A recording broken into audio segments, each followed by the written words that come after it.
Hey everyone, and welcome back. In the last few videos, we've been taking a look at one of Photoshop's more mysterious features, Content Aware. Adobe has been able to implement this technology in a variety of tools to help give you better results and to cut down on editing time. This year with Photoshop CS6, Adobe has stepped up their game, giving us a new Content Aware option within the Patch tool, and we saw the addition of the Content Aware Move tool, a fantastic new tool that allows you to magically move and extend objects within your images. Let's start by taking a look at the improved Patch tool. Going back to the image that contained my shadow, if you remember in the last video when I tried to use Content Aware Fill, because the selection came so close to the crosswalk, Photoshop threw in some unexpected textures into the final result. In previous versions of Photoshop, your next best bet would be either the clone stamp or the Patch tool. The clone stamp would require a little bit extra work, but the Patch tool may give you decent results much quicker. Let's give that a shot first.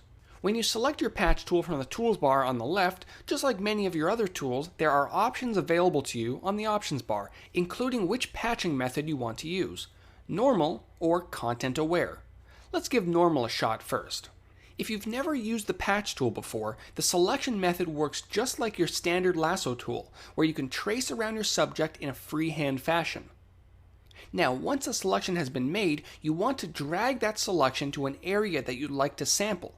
For this example, as I'm looking to replace the shadow with the texture of the bricks, I would simply drag the selection to a cleaner area. Photoshop will then grab that texture and place it where your selection once was, and attempt to blend it in seamlessly. The result isn't too bad, but you might notice a bit of darkness at the bottom. Nothing major, but let's back up and try the new Content Aware option to see how it stacks up. You may notice that when I select the new Content Aware option, an adaptation setting appears to the right. In short, there are 5 different adaptation settings, ranging from very loose to very strict, and they control how much flexibility Photoshop has with its blending. Very strict will typically perform very little blending, while very loose tends to blend the edges quite a bit more. Let's try out very loose to see how the results turn out.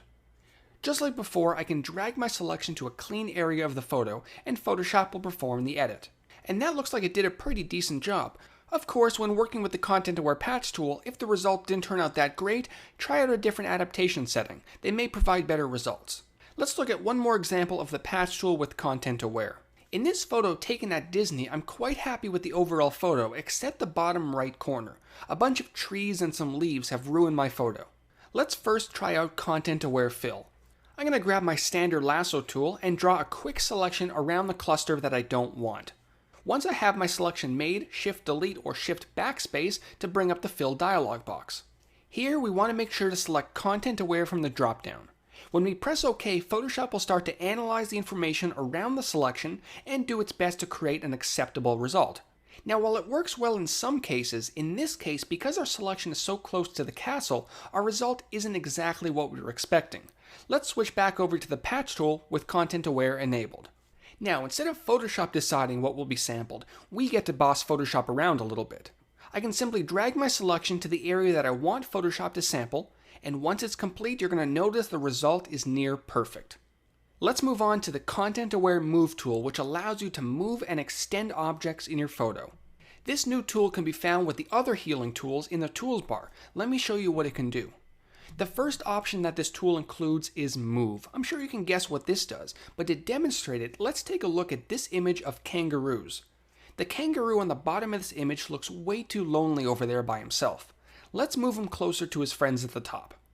Just like the Patch tool, I can create a freehand selection around the kangaroo, making sure to outline the whole object. When using the Content Aware Move tool, you want to make sure to leave a little bit of room around the edges of your object to give Photoshop some extra breathing room when it's time to blend your object with its new background. Now, on our options bar, we want to set our adaptation setting. Because we're dealing with a pretty bland texture, let's choose Very Loose for this example. Once your settings are in place, drag the selection to its new location. Photoshop will not only move the kangaroo to its new location, but it's also going to remove the old one, doing its best to keep the result as natural looking as possible. And again, if you find that the edges didn't blend well with your background, undo and try a different adaptation setting. The second option is Extend. This can be really useful if you're trying to shrink or extend the length of an object, such as a building or even an animal.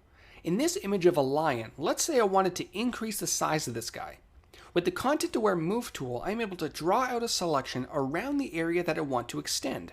Again, when making my selection, I'm going to make sure to leave a little bit of room around the edges of my subject, so Photoshop has something to work with when blending. Now before I start moving my selection, I'm going to set my adaptation setting at loose for this example. This should give me a nice blend, especially over the lion's body. Now when I drag my selection, I'm going to do my best to line up the crucial lines of the subject, but we don't have to be 100% accurate. You're going to notice that when I release my mouse, Photoshop will process the move and blend the two sections quite well together. Now we have a longer lion, but he's way too skinny. Let's go ahead and fatten him up. With the Content Aware Move tool still active, I'm going to draw a selection around the lion's midsection, including a bit of his legs. This time for the adaptation, I'm going to set it at strict. This will ensure that the transition under the lion's midsection remains pretty crisp. Dragging the selection down will add some extra weight to our lion. Here's what we started with, and here's our end result. Pretty cool if you ask me. And that concludes our series on Content Aware. In the last few videos, we took a look at Content Aware Scale, Content Aware Fill, the Spot Healing Brush with Content Aware, the Patch tool with Content Aware, and the Content Aware Move tool. That's a lot of Content Aware, and who knows what Adobe will throw at us next. We'll see you in the next video.